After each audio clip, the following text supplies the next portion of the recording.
الأنبياء أما بعد فأعوذ بالله من الشيطان الرجيم بسم الله الرحمن الرحيم كنتم خير أمة أخرجت للناس تأمرون بالمعروف وتنهون عن المنكر وتؤمنون بالله وقال الله تعالى في مقام آخر ولتكن منكم أمة يدعون إلى الخير ويأمرون بالمعروف وينهون عن المنكر وقال النبي صلى الله تعالى عليه وسلم أنا آخر الأنبياء وأنتم آخر الأمم وقال رسول الله صلى الله عليه وسلم إن الرسالة والنبوة قد انقطعت فلا رسول بعدي ولا نبي بعدي اللهم صل على سيدنا محمد وعلى آل سيدنا محمد وبارك وسلم اللهم صل على سيدنا ومولانا محمد وبارك وسلم اللهم صل على سيدنا محمد وعلى آل سيدنا محمد وبارك وسلم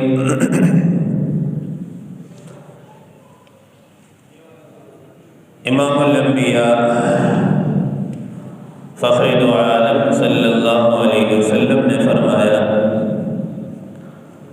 میں نبیوں میں سب سے آخری نبی ہوں انا آخر الانبیاء وانتم آخر الامم میں آخری نبی ہوں اور تم جو ہے آخری امت ہو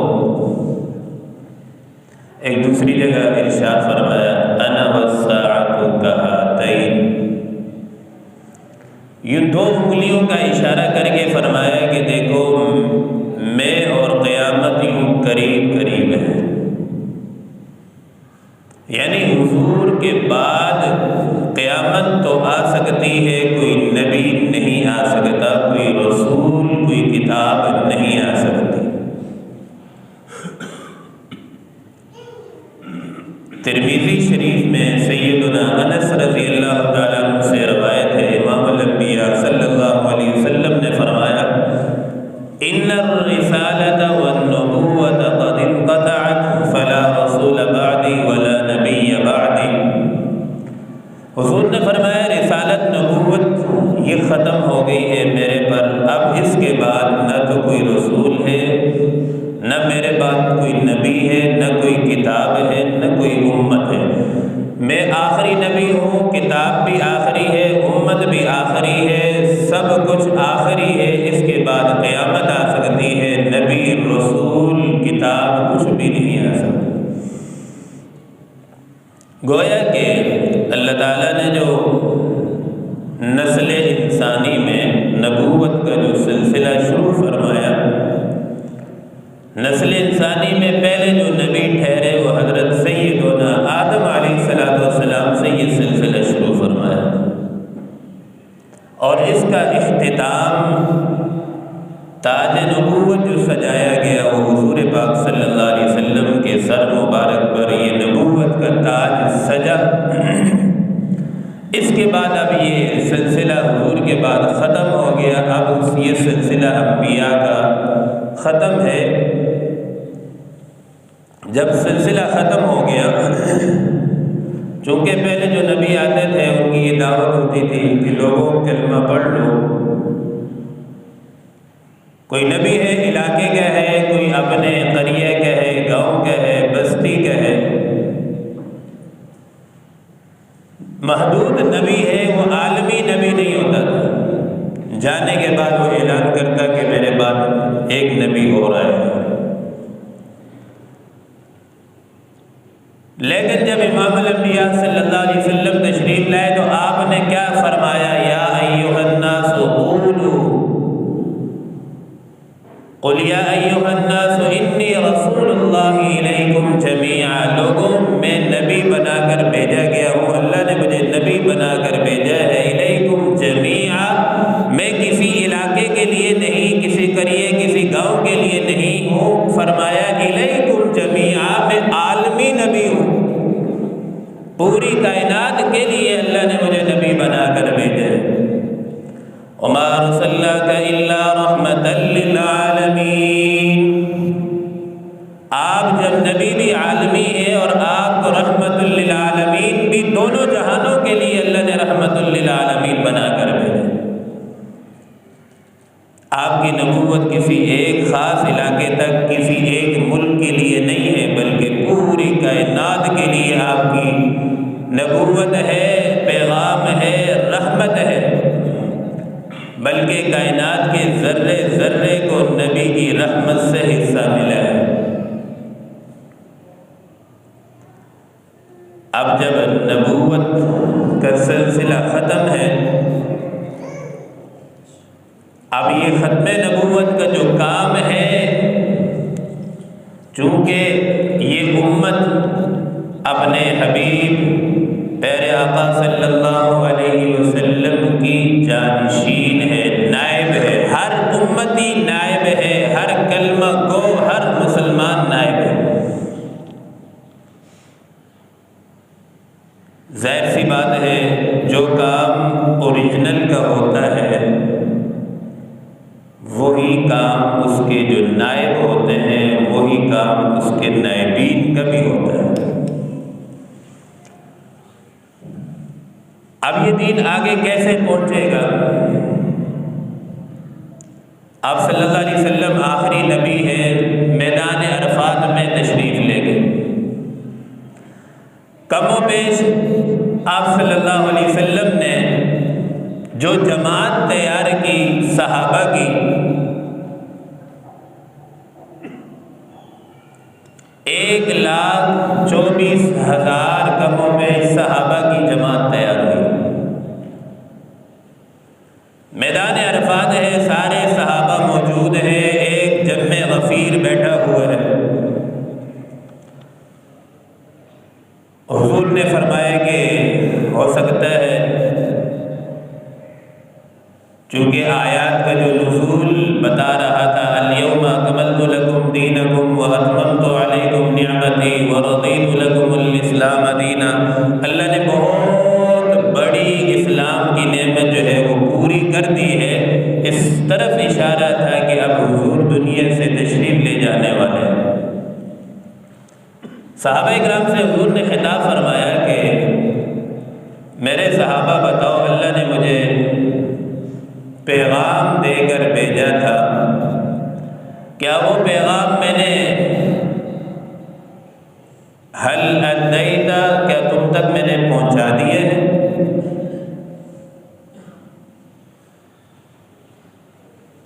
سارے صحابہ نے بیک زبان ہو کر فرمایا، یا رسول اللہ صلی اللہ علیہ وسلم، ادیتہ حقہ، بلکہ آپ نے صرف پہنچایا نہیں ہے پیغام اللہ کا ہم تک، بلکہ اس کا آپ نے حق بھی ادا کیا ہے۔ اب پھر حضور نے جب یہ دیکھا، پھر فرمایا، خود تشکیل فرمائی صحابہ کرام کی، میدان عرفات میں نبی نے خود تشکیل فرمائی۔ فرمایا فَلْيُبَلِّغُ الشَّاهِدُ مِنْكُمُ الْغَائِبَ فَلْيُبَلِّغِ الشَّاهِدُ مِنْكُمُ الْغَائِبَ، اب میرے صحابہ یہ دین دوسروں تک، غائبین تک پہنچانا اب یہ تمہاری ذمہ داری ہے۔ اس لیے آج بھی جا کے دیکھ لے، یوں روضہ پاک ہے، مسجد نبوی کے متصل بالکل جنت البقیع قبرستان ہے، جس میں اہل بیت بھی ہیں، بڑے خوش نصیب حضرات وہاں آرام فرما رہے ہیں۔ تو جنت البقیع میں ہمیں 1,24,000 صحابہ میں صرف 10,000 قبریں جنت البقیع میں ملتی ہیں، باقی صحابہ کہاں دین کو پہنچانے کے لیے، دین کے لیے سفر کر کے ملک و ملک پھیل گئے، پوری دنیا میں پھیل گئے۔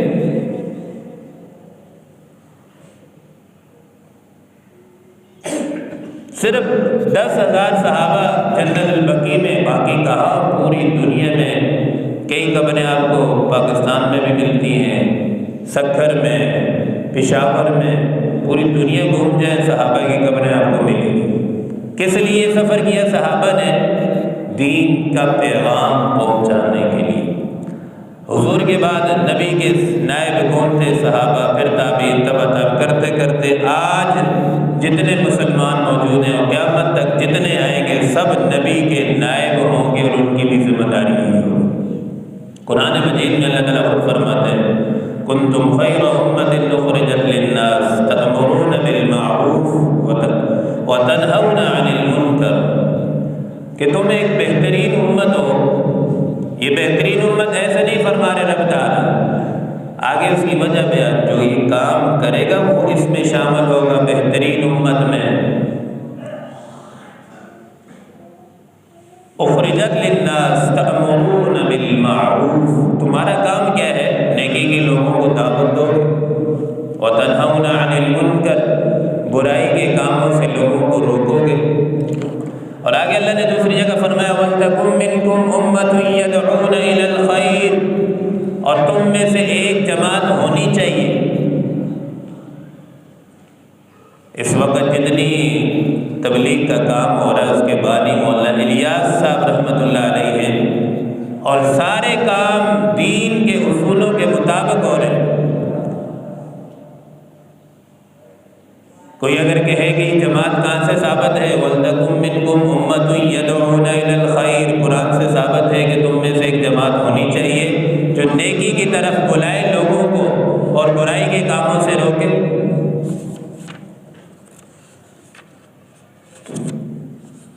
دعوت کے کام کرنے کے کچھ اصول ہیں، ان اصولوں کے مطابق کام ہوتا ہے۔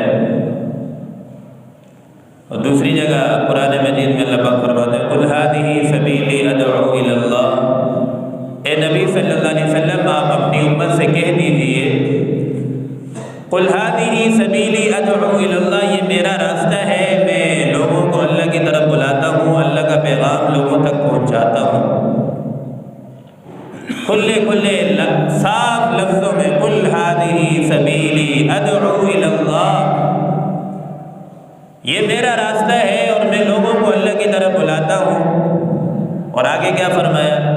انا ومن اتبعنی وسبحان اللہ، ہاں یہ میرا راستہ ہے، یہ میرا کام ہے، یہ میری ذمہ داری ہے۔ آگے بھی سنیں انا ومن اتبعنی، اور جو میری اتباع کرنے والے ہیں، جو میرے پیچھے چلنے والے ہیں، کلمہ پڑھنے والے ہیں، ان کی بھی یہی ذمہ داری ہے کہ وہ اس کام کو کریں، اللہ کے پیغام کو آگے پہنچائیں۔ ختم نبوت والے کام کو آگے پہنچائیں، یہ اس امت کی ذمہ داری ہے۔ تو اس میں سے جو پہلا جو اصول ہے جو یہ کام کرنے والے، پہلا اصول کیا ہے کہ خلق خدا پر، مخلوق پر شفقت ہو، خیر خواہی کا جذبہ ہو، محبت الفت کا جذبہ ہو۔ صلہ رحمی کے بڑے فضائل ہیں، اس سے انسان کی جو ہے نا عمر بھی بڑھ جاتی ہے۔ جو آدمی صلہ رحمی نہیں کرتا وہ دنیا سے جلدی بھی جاتا ہے، عمر کم ہو جاتی ہے، کیونکہ نیک اعمال کی اللہ نے برکات رکھی ہے، جس طرح گناہوں کی نحوست ہے، نیک اعمال کی برکات بھی ہے۔ وہ ہر ایک کی دعا لینے والا جو بندہ ہوتا ہے، ہر ایک سے اچھائی کا معاملہ کرتا ہے تو اللہ تعالیٰ اس کی عمر کو بڑھا دیتا ہے، لوگوں کی دعائیں اس کے ساتھ ہوتی ہیں، ہر بندہ اس کے لیے دعا کرتا ہے، اللہ تعالیٰ اس کو لمبی صحت والی زندگی عطا فرماتا ہے۔ اور ظاہر سی بات ہے کچھ اوقات قبولیت کے ہوتے ہیں تو بعض لوگوں کی دعائیں کسی کے حق میں قبول ہو جاتی ہیں۔ امام الانبیاء صلی اللہ علیہ وسلم پر جب پہلی وحی نازل ہوئی، ام المؤمنین سیدہ خدیجہ الکبریٰ رضی اللہ تعالی عنہا اس وقت موجود تھی۔ آپ صلی اللہ علیہ وسلم کو وحی کے جلال کی وجہ سے، بوجھ کی وجہ سے جو ہے سردی لگنے لگی، جسم پر کپ کپی طاری ہونے لگی۔ ام المؤمنین سیدہ خدیجہ الکبریٰ رضی اللہ تعالیٰ عنہا نے فرمایا کہ حضور آپ پریشان نہ ہوں، واللہ لا یخزیک اللہ ابدا انک لتصل الرحم۔ حضور آپ پریشان نہ ہوں، واللہ خدا کی قسم اللہ پاک آپ کو کبھی بھی ضائع نہیں فرمائیں گے۔ آگے وجہ بتائی کیوں؟ انک لتصل الرحم، آپ لوگوں کے ساتھ خیر خواہی کرنے والے ہیں، صلہ رحمی کرنے والے ہیں، رشتوں کو جوڑنے والے ہیں، توڑنے والے نہیں ہیں، اس لیے اللہ آپ کو کبھی بھی ضائع نہیں فرمائے۔ جتنے انبیاء آئے ان نے دعوت دی، قوم والوں نے نہیں مانا۔ نوح علیہ السلام نے کتنے لوگوں کو دعوت دی، وَلَقَدْ أَرْسَلْنَا نُوحًا إِلَىٰ قَوْمِهِ فَلَبِثَ فِيهِمْ أَلْفَ سَنَةٍ إِلَّا 50 عَامًا، 950 سال دعوت دی، گنے چنے لوگ تیار ہوئے۔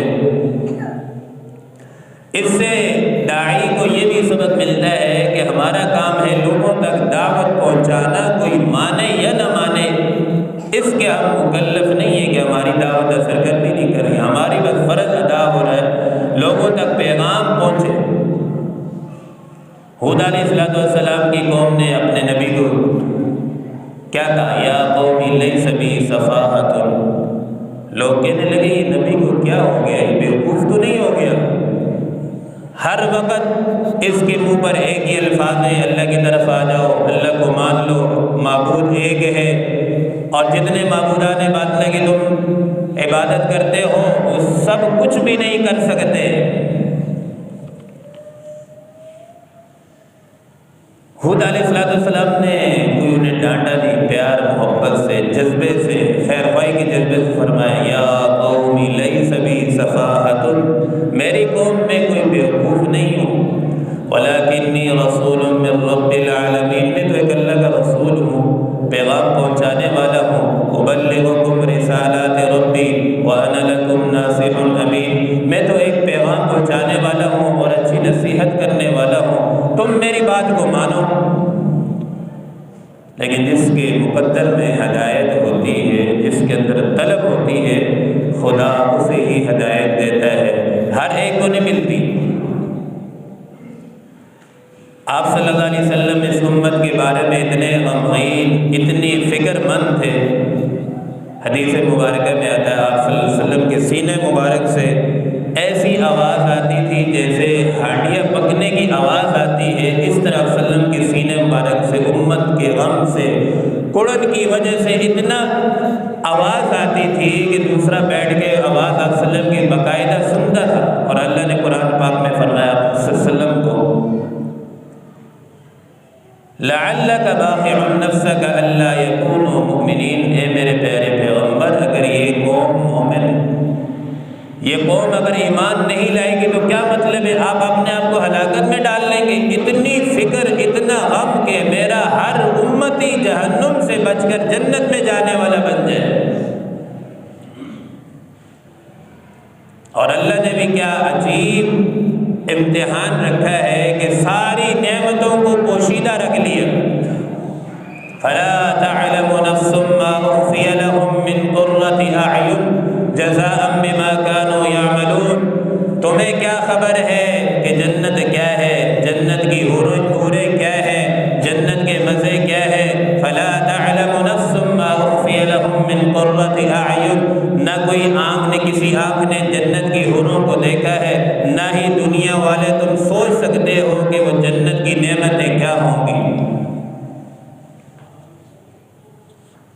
یہ بھی الذین یؤمنون بالغیب ویقیمون الصلاۃ ویؤتون الزکاۃ وهم بالآخرۃ هم یؤمنون، یہ سارا ایمان بالغیب پر سودا ہو رہا ہے، بن دیکھے سودا ہو رہا ہے۔ اور جو بن دیکھے سودا ہوتا ہے اعتماد پر، ایمان پر، یقین پر، ایقان پر، تو اس سودے کی بات ہی کچھ اور ہوتی ہے۔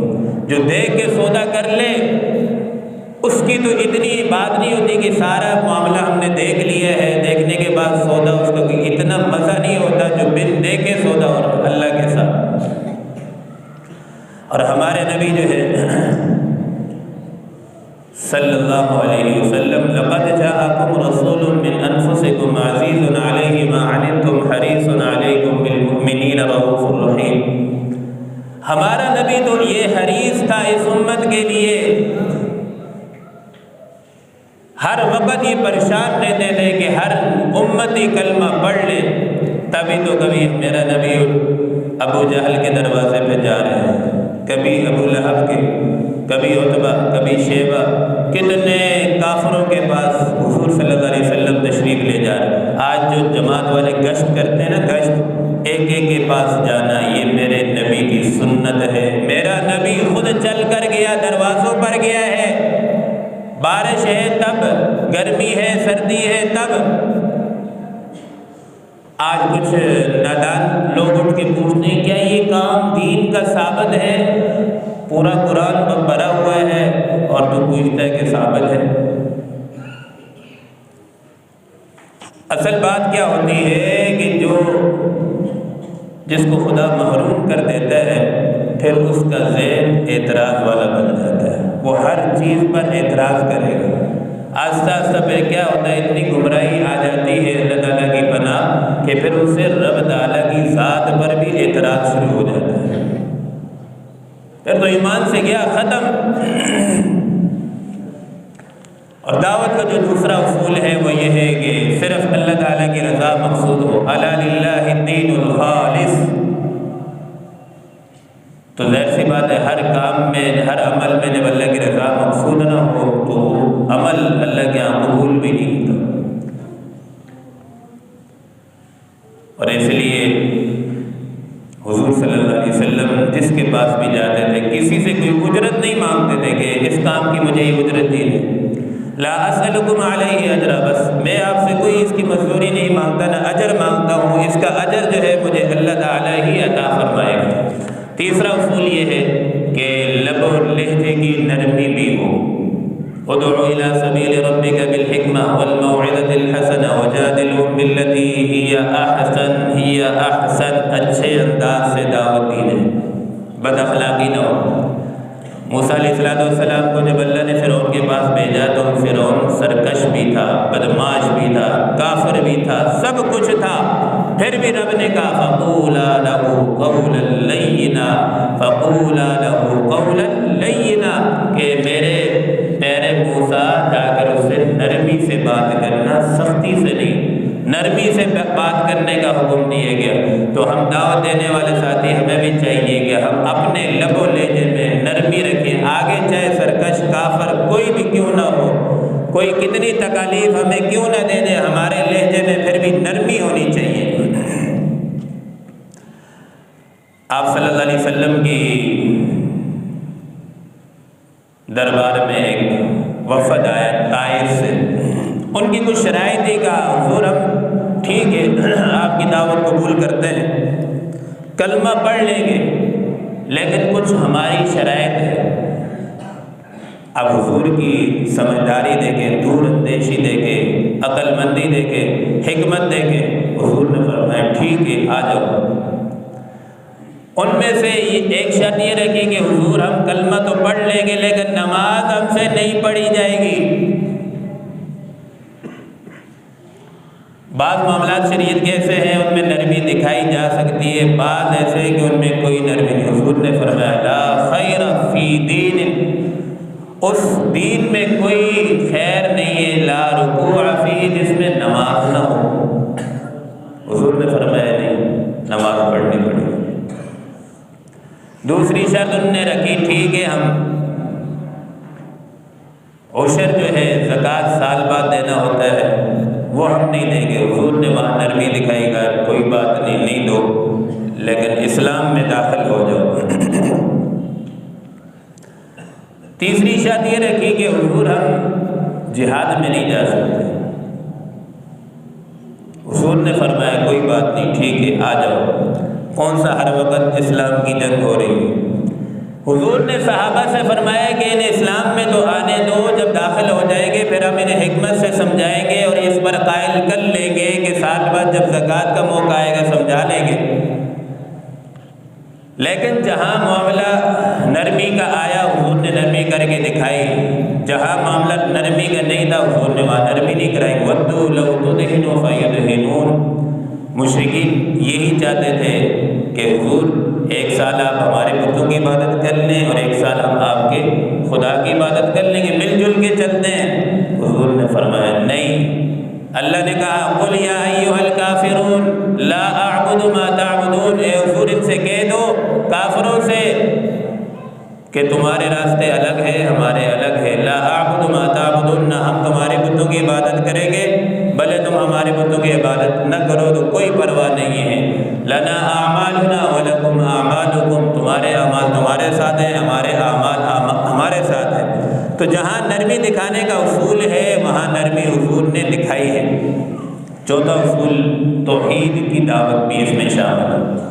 پانچواں اصول یہ ہے کہ دین ہجرت کر کے سیکھنا پڑتا ہے۔ فلولا نفر من كل فرقة منهم طائفة ليتفقهوا في الدين، اب جو ساتھی دعوت دیتے نا کہ بھائی گھر سے نکلنا پڑے گا تب دین زندگی میں آئے گا، تو اس کے لیے بھی یہ اصول بھی قرآن مجید سے ثابت ہے۔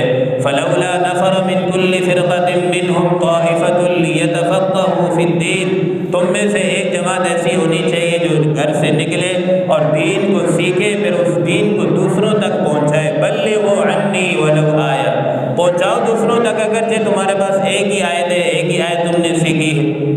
یہ تعلیم و تعلم مسجد نبوی میں بھی چلتا تھا اور ساتھ ساتھ تشکیلیں بھی ہوتی تھی، اور اس میں یہ ہونا چاہیے جو ہم سیکھیں وہی بیان کریں۔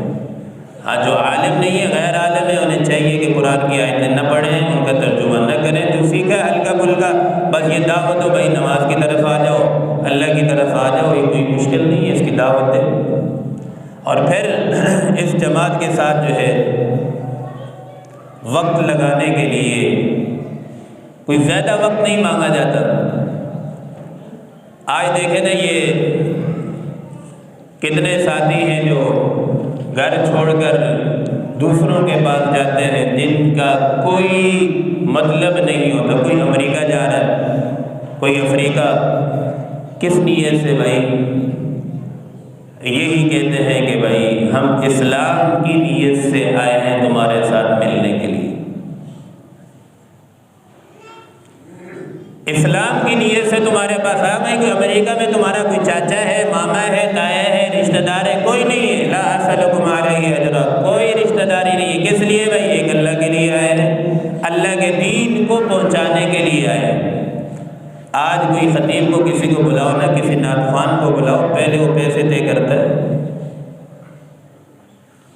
جو اس کے من مانے پیسے ہیں نا، اگر وہ نہ تو نہ کہتا ہے یار کرایہ تو دے دو، یہ تو جائز ہے بھائی، اللہ کا نام سنا رہے ہو، اللہ کا کلام سنا رہے ہو، کہتا ہاں خرچے تو ہوتے ہیں، لیکن اس جماعت کی قربانی دیکھے، اخلاص دیکھے، یہ کہتی ہے کھانا بھی اپنا، پینا بھی اپنا، خرچہ بھی اپنا، تمہیں صرف جو ہے اللہ کے راستے میں نکلنا ہے، خود بھی سیکھنا ہے۔ بھائی چلہ لگا لو، کون سا مشکل ہے کہ جیل میں تھوڑی بند کیا جائے گا تمہیں، سے روزہ لگا لو، لگا کے اس کام کو سیکھو، پھر پورے عالم تک پہنچاؤ اس کام کو۔ اور یہ کام ہم سب کی ذمہ داری ہے، ہم سب پر فرض ہے جن نے کلمہ پڑھا کہ اب اس پیغام کو پوری امت تک پہنچانا، گلی گلی اور علاقے علاقے پوری دنیا میں لے کر پھرنا، یہ ہماری ذمہ داری ہے۔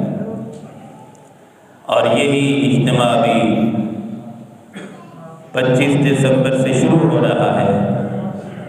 یہ محفلیں، یہ اجتماعات، ان کو ہم غنیمت سمجھیں۔ یہ موقع زندگی میں بار بار نہیں ملا کرتے، ہو سکتا ہے یاد رکھیں۔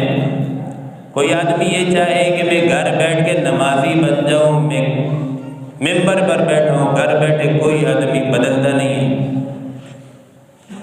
گھر بیٹھے کبھی دین زندگی میں نہیں آتا، اس کے لیے نکلنا پڑے گا، ان اللہ والوں کے ساتھ چلنا پڑے گا، مشقتیں اٹھانا پڑے گی، پھر دین کا پتہ چلے گا کہ دین کیا ہے، پھر وہ نیک لوگوں کی صفات اپنے اندر آئیں گی۔ گھر بیٹھے کوئی آدمی آج تک نیک نہیں بنا، اسے نکلنا پڑے گا، مساجد میں آنا پڑے گا، مدارس میں آنا پڑے گا، خانقاہوں میں آنا پڑے گا، ان اللہ والوں کے ساتھ چلنا پڑے گا، پھر پتہ چلے گا کہ دین کیا ہوتا ہے، پھر یہ دین زندگیوں میں آئے گا۔ اللہ تعالیٰ سے دعا ہے کہ اللہ تعالیٰ یہ ختم نبوت والا کام ہم سب کو مرتے دم تک کرنے کی توفیق نصیب فرمائے۔